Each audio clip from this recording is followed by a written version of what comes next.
Today, I'm presenting our work on single-shot 3D fluorescence microscopy with a Fourier plane diffuser. Our system contains a diffuser in the relate back pupil plane of the objective, which is in the Fourier plane. First, I'm going to give an overview on how our system works. The diffuser is used to encode the 3D object information onto a 2D sensor. Then, the 3D object can be reconstructed from a single measurement. We divide the 3D volume into many layers of 2D slices. Each slice corresponds to a certain depth. At one depth, the principal functions are shift invariant as the image formation of each 2D plane is convolutional. So we only need to calibrate one principal function for a certain depth. For different depth, since light coming from different fluorescent sources is incoherent, the final sensor acquisition is to sum up the convolution results of all the 2D layers. Here, we arrive at our forward model. The measurement acquired by the sensor equals the summation of the 2D convolutions from all the depth plane. With the calibrated principal function stack at the forward model, with a single measurement, we can solve an inverse problem to reconstruct the whole 3D volume. As compared with other 3D imaging methods that use scanning mechanism, our approach has faster acquisition. The imaging speed is limited only by the camera's frame rate.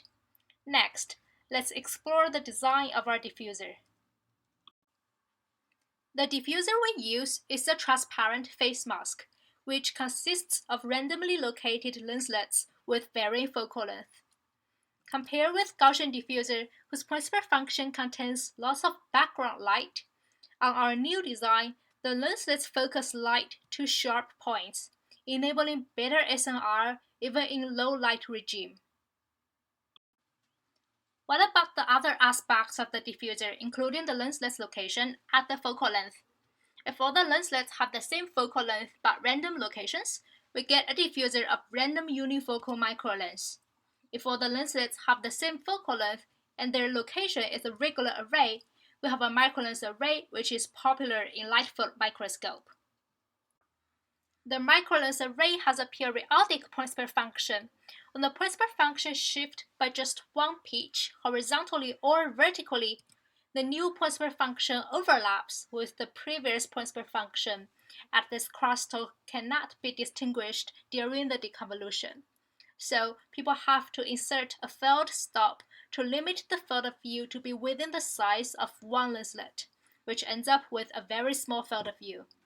Fortunately, this ambiguity does not exist in the random diffusers because every location in the object space maps to a unique principal function. The randomness enables compressed sensing. Here, we show the video of the principal function stack when the point source moves along the optical axis. Both the microlens array and the random unifocal microlens contains one single focal length, which means it only provides good resolution at a certain depth. In the video, we see that all the lenslets come into focus and then out of focus at the same time. Whereas in the multifocal microlens design, we manipulate the focal length of each lenslet to focus at different depth. So, at any depth, there is always some lenslet in focus, and in this way, the high frequency information is maintained. The multifocal design is able to provide much bigger depth range than the unifocal design. Next, we will compare the field of view at the depth range in simulation. To compare the field of view in simulation, we image and reconstruct a big size 2D object. The size of the ground truth object equals the size of the objective field of view. The reconstruction using the microlens array shows periodic replicas at ghosting effects due to the ambiguity of its principal function. The two random diffusers reconstruct the whole part of the object faithfully. In the last, to demonstrate the depth range, we compare the reconstruction of a long spiral object made of microspheres. In the deconvolution result, when the design has a single focal length, only up to 13 spheres around the native focal plane are clear. Similarly, for a random unifocal microlens, only the area around the native focal plane are clear. However, if the diffuser has multifocal length, 36 out of 39 spheres are resolved. The spheres at the end of the spiral are clearly reconstructed. The benefit of using multifocal diffuser is obvious. In summary, we propose a single-shot 3D fluorescence microscopy by using a diffuser in the Fourier plane. To design our diffuser, we randomize the lensless location to avoid ambiguity, which enables big field of view. We also vary the lenslet focal length to achieve uniform actual resolution across a large depth range.